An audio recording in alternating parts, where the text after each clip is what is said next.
Good evening to all of you. Today, in this class, we are going to discuss important aspects of vocabulary. Vocabulary is the second most important component of English language. In any language, for that matter, vocabulary plays a great role. As our class is related to English language, from the point of view of competitive examinations, we are going to concentrate on this.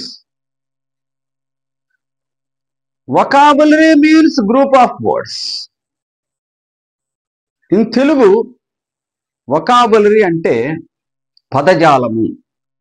జాలము అంటే సమూహం. పదాల సమూహాన్నే పదజాలము అంటారు. పదజాలాన్ని ఇంగ్లీష్లో vocabulary అన్నారు.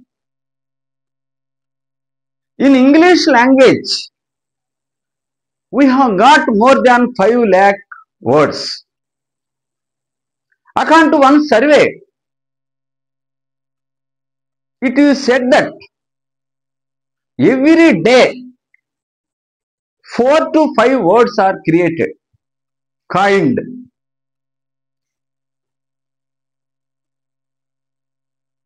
As I have already explained, disclosed in the last class,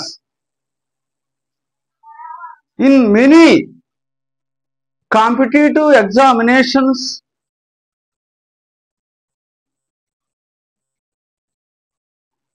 the coaching centers are concentrating on grammar, not on vocabulary. 50% of the question paper is related to grammar. Another 50% of question paper is concerned with vocabulary. So my strong advice is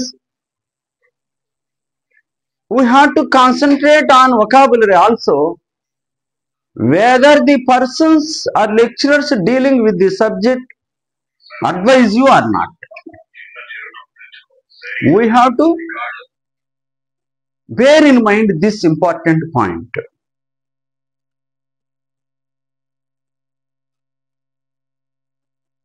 Coming to this area, vocabulary is classified into several types. They are synonyms, antonyms, idioms, phrases, phrasal verbs, spelling, one-word substitutes. Synonyms అంటే సమానార్థకములు. Antonyms అంటే వ్యతిరేకార్థకములు.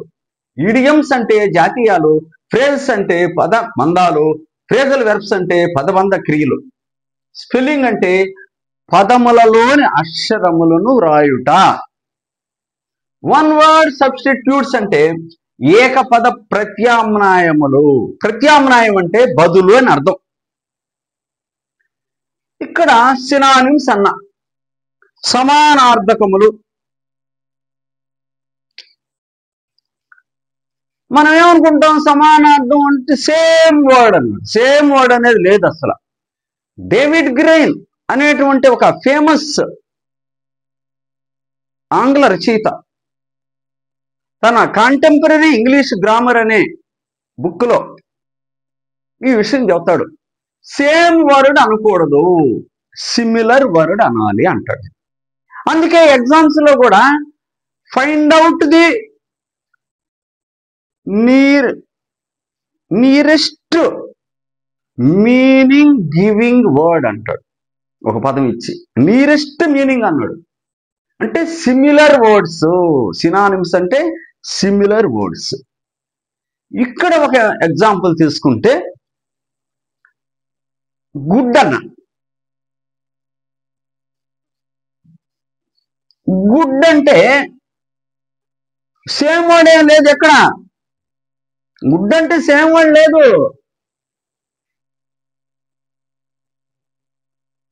దానికి దగ్గర meaning. Fair, virtuous, ఇలా దగ్గర మీనింగ్లు వచ్చే ఉంటాయి అన్నమాట. Standard dictionary మీరు చూసేటప్పుడు పదానికి మీనింగ్ ఇస్తాడు, సినానిమ్స్ అని చాలా ఇస్తాడు.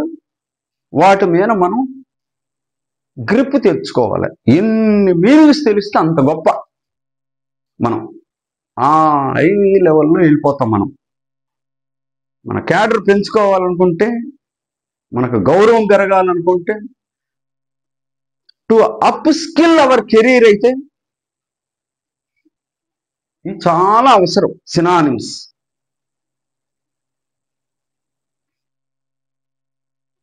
అట్లే యాంటోనిమ్స్ అన్నాం, ఆపోజిట్ వర్డ్స్. ఆపోజిట్ వర్డ్స్ లో ఉదాహరణ గుడ్ అనే పదమే తీసుకున్నా నేను. గుడ్కి ఆపోజిట్ వర్డ్ ఏంది? బ్యాడ్.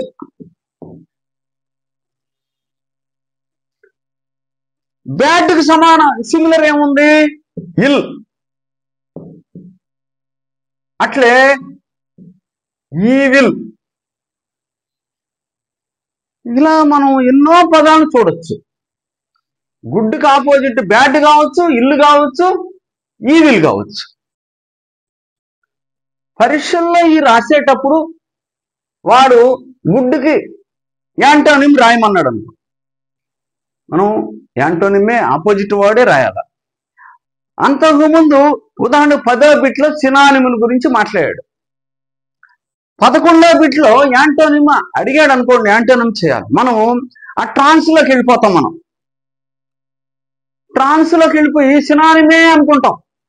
11వ బిట్ కూడా సినానిమ్ అని మనం ఆపోజిట్ వర్డ్ రాయం. మనం అది చాలా కేర్ఫుల్గా ఉండాలా.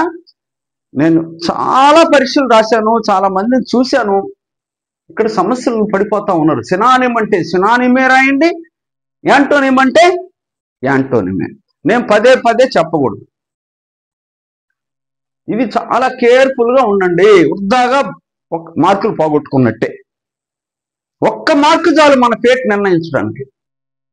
అందువల్ల నేర్చుకోవటం ఒక ఎత్తు, పరీక్షల్లో జాగ్రత్తగా రాయటం ఒకటి. అట్లే ఈడియమ్స్ అన్న జాతీయములు అంటే ఒక్కొక్క భాషకి, ఒక్కొక్క కమ్యూనిటీకి, ఒక్కొక్క రేస్కి పరిమితమైనటువంటి భాషా సాంప్రదాయాలు, భాషకు సంబంధించిన పదాలు వాడుకుంటూ ఉంటారన్నమాట. ఇప్పుడు ఆంధ్రాలో ఉదాహరణ తెలుగుకి వస్తే ఒక రకంగా మాట్లాడతాం, రాయలసీమలో ఒక రకంగా మాట్లాడతారు, తెలంగాణ ఒక రకంగా అట్లా ఇంగ్లీష్లో కూడా ఒక్కొక్క కమ్యూనిటీలో, ఒక్కొక్క దేశంలో, ఒక్కొక్క చోట ఇడియమ్స్ ఆ పరిమితం అయిపోయి ఉంటాయి అన్నమాట. అసలు ఇడియం అంటే ఏంది? It is a group of words giving a different meaning when compared with the meaning of the individual words. ఆ గ్రూప్ ఆఫ్ వర్డ్స్ లో ఉన్నటువంటి ప్రతి పదాన్ని చూసి దాని మీనింగ్ కనుక నిర్ణయించినట్లయితే ఆ మీనింగ్ కాకుండా వేరే మీనింగ్ వస్తూ ఉంటుంది. ఉదాహరణకి హీ కిక్డ్ ది బకెట్ అన్నాడు. కిక్ అంటే ఏంది? తనటం. బకెట్ అంటే ఏంది? ఒక దూలం అని అర్థం ఉంది. పీస్ ఆఫ్ వుడ్ అని బకెట్ అంటే ఆ పీస్ ఆఫ్ వుడ్ని తన్నాడు అని మీనింగ్ వస్తుంది, ఇండివిజువల్ మీనింగ్. కానీ ఓల్గా మొత్తం ఆ గ్రూప్ ఆఫ్ వర్డ్స్ మొత్తం మేము కనుక చూసినట్లయితే మీనింగ్ వేరే ఉంది. డైడ్ అని అర్థం వస్తుంది. ఇదే జాతీయం యొక్క ప్రత్యేకత. ఇడియమ్స్ ఎంత తెలుసుకుంటే అంత మంచిది. దీన్ని కూడా మనల్ని పరీక్షల్లో టెస్ట్ చేస్తాడు. బెడ్ ఆఫ్ రోజెస్ అన్నాడు. బెడ్ ఆఫ్ రోజెస్ అంటే ఇది group of words giving different meaning. రోజా పుష్పాల పాన్పు అని కాదు అక్కడ. Comfortable. Managers post is not a bed of roses అన్నాడు, ఈజ్ నాట్ కంఫర్టబుల్ అని. అట్లే bed of thorns uncomfortable, inconvenient అని అర్థం. ఇట్లా పదాలు మనకు వేరే మీనింగ్ ఇస్తా ఉన్నటువంటి ఒక గ్రూప్ ఆఫ్ వర్డ్స్నే మనం ఇడియమ్స్ అంటాము. దీన్ని ప్రత్యేకంగా చదివి నేర్చుకోవాలి. మీరు స్వస్తిక్ ఇంగ్లీష్ గ్రామర్ కావచ్చు, లేకపోతే ఇంకేమైనా స్టాండర్డ్ బుక్స్ చదువుకొని ఆ మీనింగ్ పదే పదే చదువుతూ ఉంటే భాష వస్తూ ఉంటుంది. అసలు ఇది ఎలా ఇంప్రూవ్ చేసుకోవాలనే తర్వాత మాట్లాడతారు దాని గురించి. అసలు లాంగ్వేజ్లో అతి కష్టమైన అంశాలు ఏంటంటే ఈ సినానిమ్స్, యాంటోమ్స్ ఇవన్నీ చెప్పానే, ఇవి చాలా కష్టం. నేను ఏదో చెప్తున్నా అనుకోకుండా దయచేసి. 40 రోజుల్లో ఇంగ్లీష్లో మాస్టర్ని చేయగలను, కానీ వొకాబులరీలో 20 సంవత్సరాలు ఇచ్చినా నేను మిమ్మల్ని మాస్టర్ చేయలేదు. వొకాబులరీ పరిస్థితి ఏంటంటే, లింగ్విస్ట్ చెప్పటము, భాషా కోవిదులు చెప్పటం ఏంటంటే 40 years లోపలే మనం వొకాబులరీ డెవలప్ చేయగలం. 40 years అయిన తర్వాత మెమరీ పవర్, రిటెన్షన్ కెపాసిటీ పోద్ది మనం. ఈ లోపల ఎన్ని పదాలు నేర్చుకుంటే అంత మంచిది. మనం కూడా చిన్నపిల్లలకు కానీ ఎవరికైనా పదాలు నేర్పియండి. మనం చిన్నప్పుడు ఎన్నెన్నో ఎస్ఎల్ గిస్ఎల్ నేర్చి అయ్యే నిలబడలా, కానీ వొకాబులరీ నిలబడింది. మనకు వొకాబులరీ నేర్పించడానికి ఆ కథలు గీతలు అన్ని పెట్టాడు. తెలుగులో కానీ ఇంగ్లీష్లో కానీ వొకాబులరీ ఎవరికైతే బాగుందో వాళ్లే గొప్పోళ్ళు అయ్యారు. ఈ ఇడియమ్స్ని కొద్ది కష్టమైందే, రెగ్యులర్గా చదవండి తెలిసిపోయి. కొన్ని చిన్న ఎగ్జాంపుల్ 2-3 ఇచ్చి అంతే. స్పెసిఫిక్గా మనం విడిగా డీల్ చేయాల్సి వస్తే దీన్ని ఒక కన్ను వేసి పెట్టాలి. తర్వాత ఫ్రేజెస్, గ్రూప్ ఆఫ్ వర్డ్స్. ఆ పదాల్లో ఏ మీనింగ్ ఉందో అదే మీనింగ్ ఇస్తుంది అనమాట. In the morning group of words అంటే ఉదయాన, ఇన్ ది ఈవినింగ్ సాయంకాలం, ఇన్ ది ఆఫ్టర్నూన్ మధ్యాహ్నం, ఇన్ ది నైట్. ఇక్కడ తమాషా ఏంటంటే కొన్ని కాంబినేషన్స్ లైట్గా తెలుసుకోవాలి మనిషి. ఇన్ ది నైట్ అన్నాం, ఎట్ నైట్ కూడా ఉంది కదా, అది గ్రూప్ ఆఫ్ వర్డ్సే. మధ్యలో ది గనుక పడిందా, ఇన్ పెట్టండి, ఇన్ ది నైట్. ఎందుకంటే చాలా మంది అడుగుతూ ఉంటుంది ఈ క్లాసుల్లో మమ్మల్ని, ఎట్ నైట్ కదా, అది కరెక్టే ఇది కరెక్టే. In the night, at night difference గమనించుకుంటూ పోవాలి. పరీక్షలు ఇచ్చినప్పుడు ఇది తప్పు అని అనకూడదు మనం. ఇన్ ది మార్నింగ్ అన్నాం, ఇన్ ది ఆఫ్టర్నూన్ అన్నాం, ఇన్ ది ఈవినింగ్ అన్నాం, ఇన్ ది నైట్ అంటే ఏమైంది, ఇది కరెక్టే.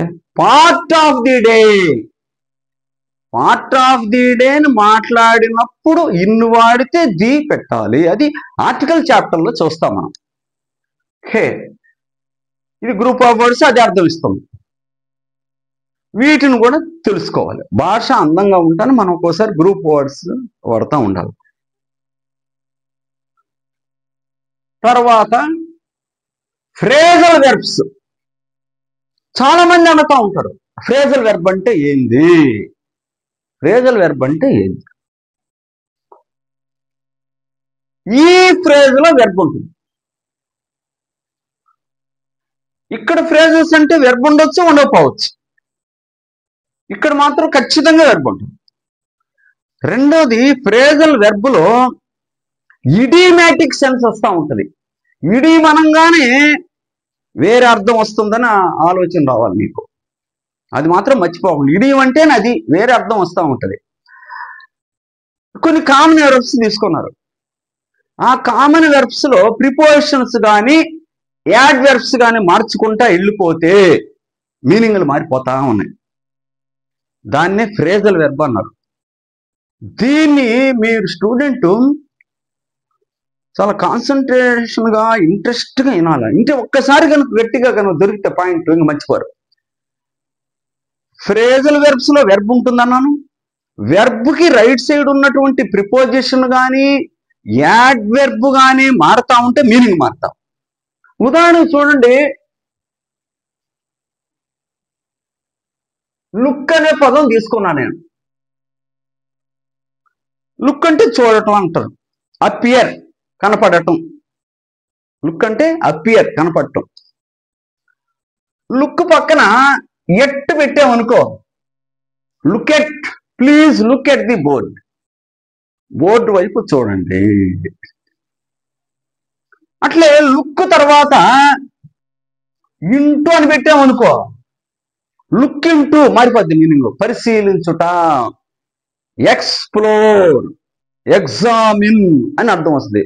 పరీక్షల్లో వాడు ఏ సెన్స్ లో వాడాడో దాన్ని బట్టి దీన్ని ఫిలప్ చేయాలి మనం. లుక్ ఇంటూ నా లుక్ ఎట్ట అంటాడు. అక్కడ సెన్స్ని బట్టి, ఆ వాక్యాన్ని బట్టి, ప్యాసేజ్ని బట్టి మనం మీనింగ్. చాలా కష్టం ఇది మాత్రం ఏరియా, చాలా డిఫికల్ట్.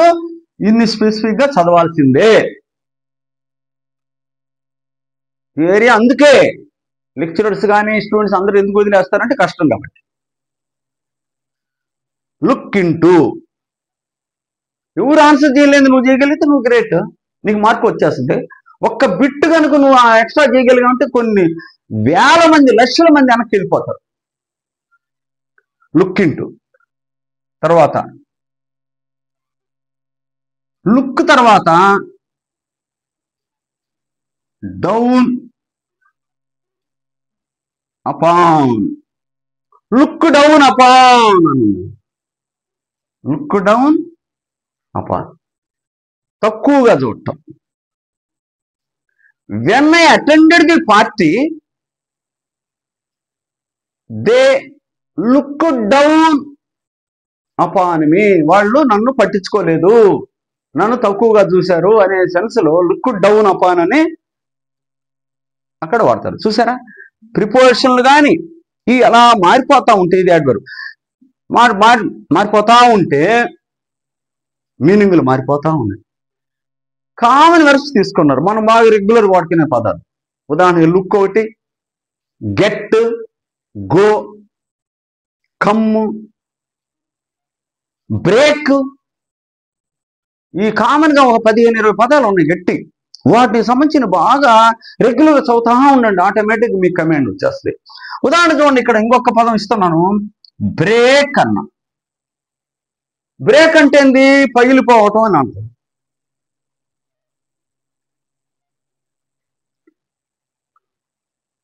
బ్రేక్ అవుట్ అని ఉందనుకో. Recently the pandemic corona has broken out. Broken అంటే బ్రేక్ కి ఫామ్ మార్చేసా, బ్రోకెన్ అవుట్ అంటే విజృంభించడం అనే సెన్స్ లో. ఇంకోటి, బ్రేక్ తర్వాత నేను డౌన్ అనే పదం రాశా, యాడ్వర్బ్. నేను రాశా ఆ పదం, బ్రేక్ డౌన్ అనేది రాశా. ఇక్కడ రాస్తాను, break down. While going to Vijayawada my car broke down,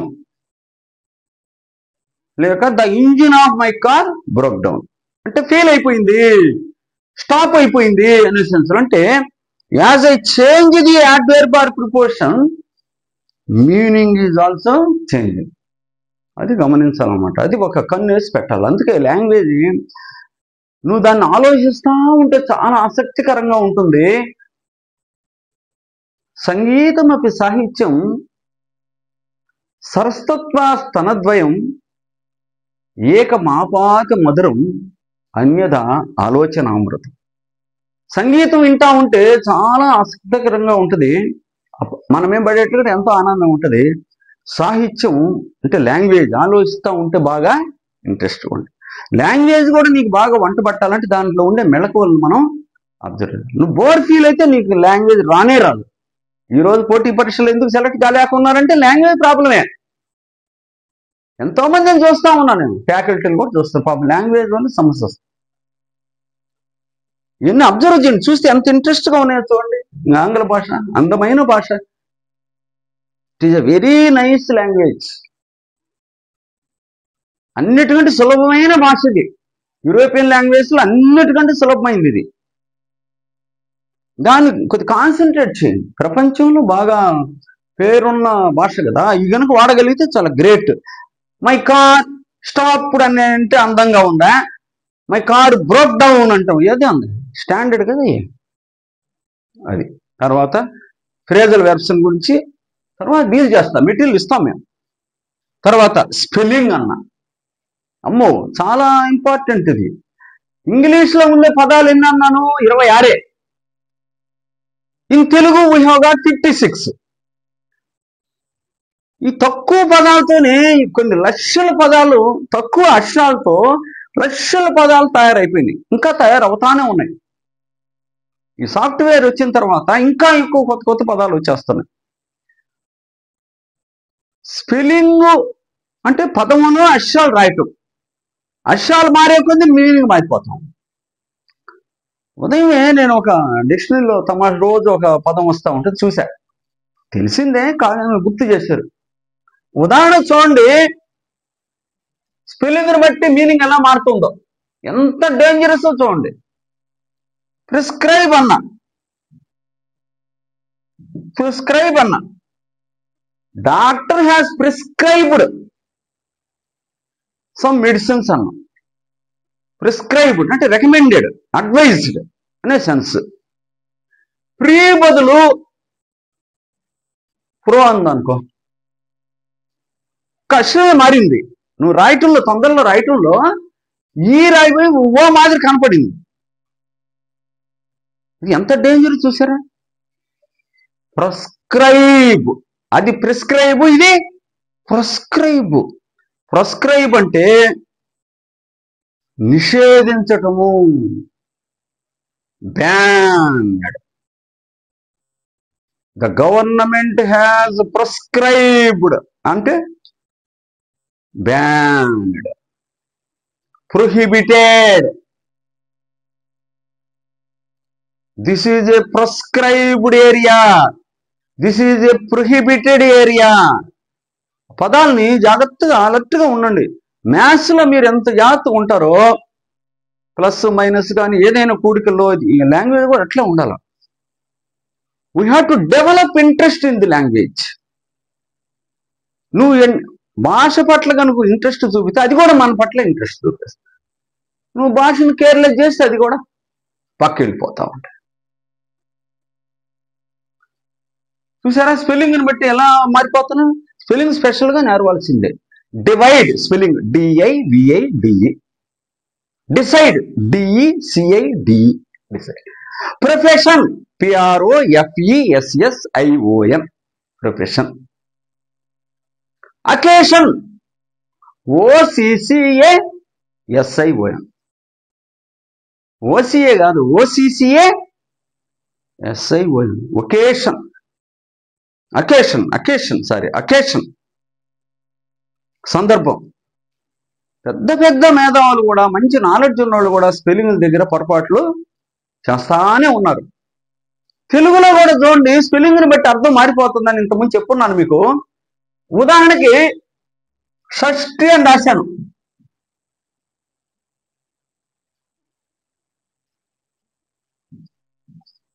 ఒత్తుటాలు అనుకుంటే 60 అని, 6 అని. ఒత్తుగా ఉంటే అంట 6. మామూలుటా రాసామనుకో 60.